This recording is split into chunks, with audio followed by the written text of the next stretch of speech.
Hello everyone, in this video I will show you how to fix apps crashing on Samsung Galaxy A53.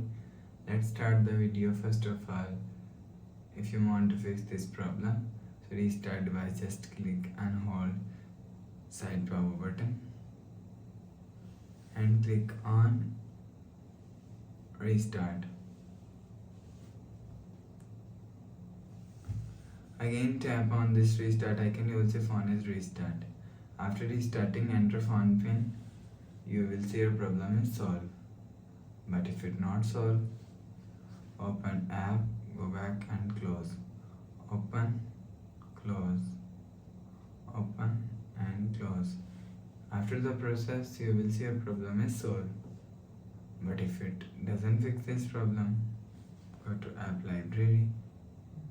Scroll down and click on settings app.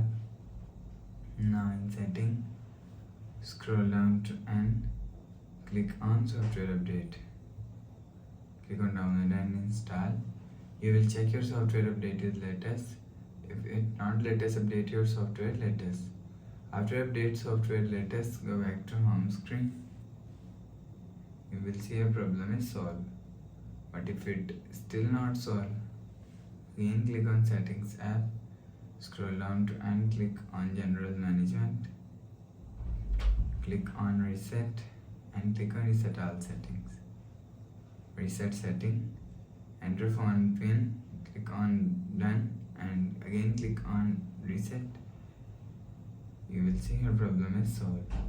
So please subscribe for more new latest videos. Thanks for watching.